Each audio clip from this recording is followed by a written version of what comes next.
qui doivent travailler, gagner leur vie tout en étudiant plein temps. Et même certains, en fait, un tiers de la classe des diplômés cette année sont mariés, donc ont des responsabilités, certains ont des enfants. Et j'admire leurs femmes aussi, pour appuyer leur mari alors qu'ils doivent consacrer tant de temps aux études, au travail. Ce sont des sacrifices de part et d'autre. Et moi, j'admire cela. Et certainement, le Seigneur note cela également et donne sa grâce aussi à ces personnes. Un de ces jeunes gens, Yves Michaud, va venir maintenant nous parler au nom de la classe.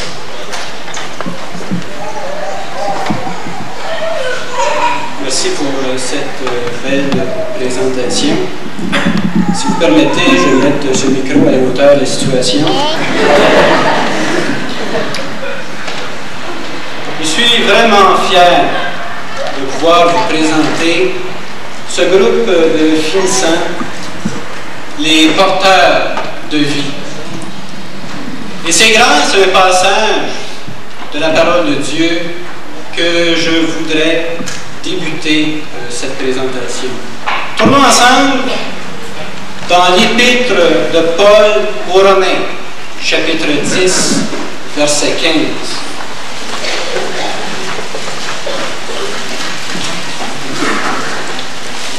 Romains, chapitre 10, verset 15.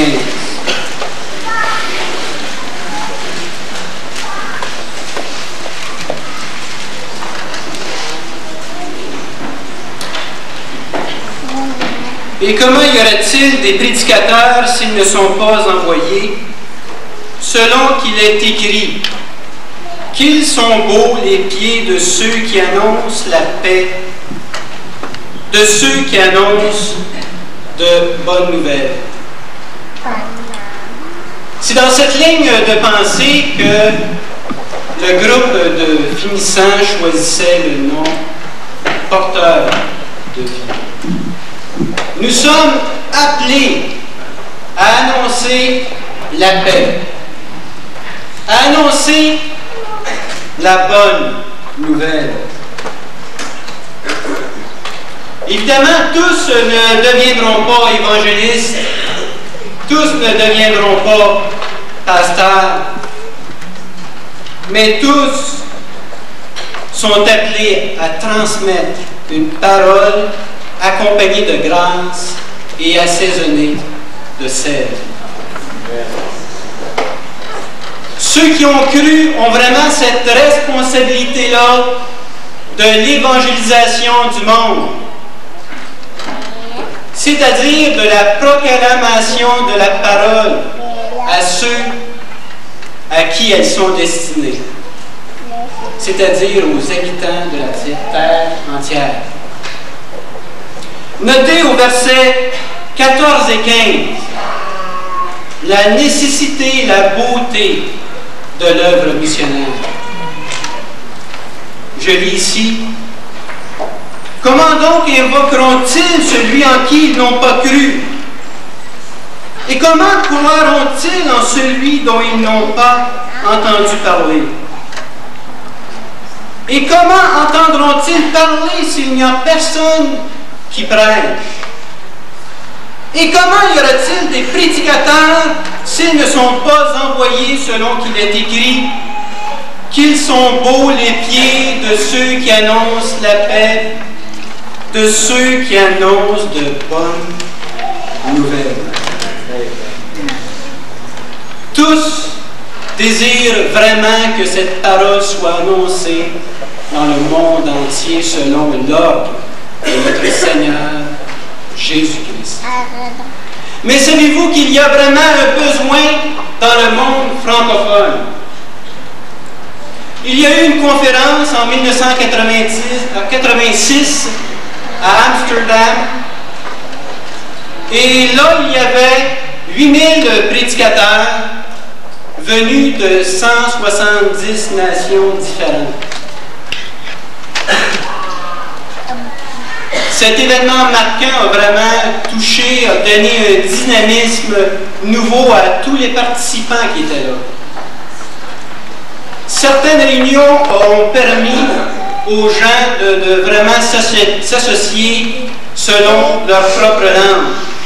Et ce qu'on a constaté, c'est qu'il y avait vraiment un problème au niveau du manque d'ouvriers dans le monde francophone.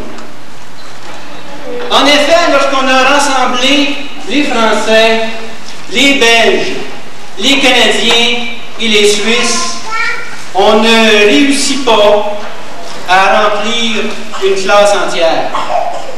Donc, on a vu vraiment ce besoin-là du monde francophone. Et le cri qui montait dans le cœur de chacun des participants, le cri qui montait dans le cœur de Dieu était « Où sont les évangélistes du monde francophone? » Mes chers amis, ce cri est une prière, afin que dans les années qui viennent, il y ait une armée d'évangélistes, de prédicateurs qui se lèvent dans le monde francophone et dans le Québec. C'est aussi le cri, la prière de l'Institut biblique Béret, qui veut être un chaînon permettant de former des ouvriers qualifiés pour cette œuvre. Chacun des finissants ont vraiment apprécié ces 3 années-là à l'Institut biblique Béret. On a pu apprendre à mieux exprimer en parole le témoignage de Dieu dans notre propre vie. Nous avons appris à mieux présider et surtout à mieux apporter le message de la parole de Dieu. Le message de Jésus-Christ crucifié. Ce Jésus que nous professons n'est pas seulement mort à la croix. Il n'a pas été enseveli seulement, mais il est ressuscité le 3e jour, selon le témoignage des 12 apôtres et des 500 témoins oculaires qui étaient présents avec Jésus-Christ après la résurrection.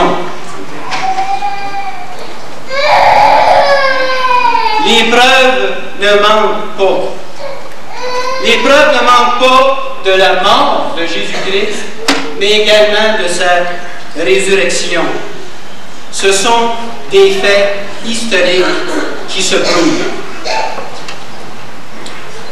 La prédication de la croix, chers amis, ne repose pas sur des titres, des beaux diplômes, de belles paroles, mais elle repose vraiment sur une démonstration d'esprit et de puissance.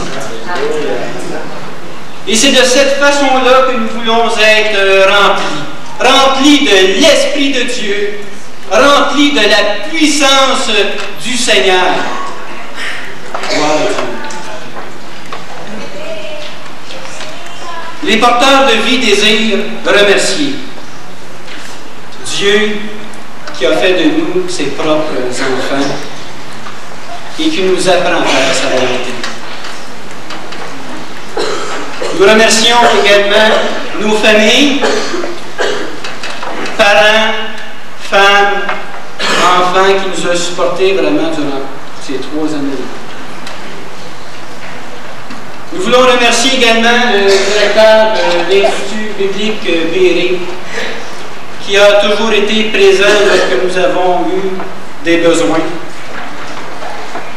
Nous voulons remercier également les professeurs, grâce à qui l'Institut biblique Béret a atteint un haut degré académique et intellectuel dans la connaissance de la parole de Dieu. Et finalement, nous voulons remercier les différentes congrégations qui nous ont supportés moralement ou financièrement. Je dis donc au nom des porteurs de vie, merci à tous nos supporters, merci à l'Institut biblique Béret.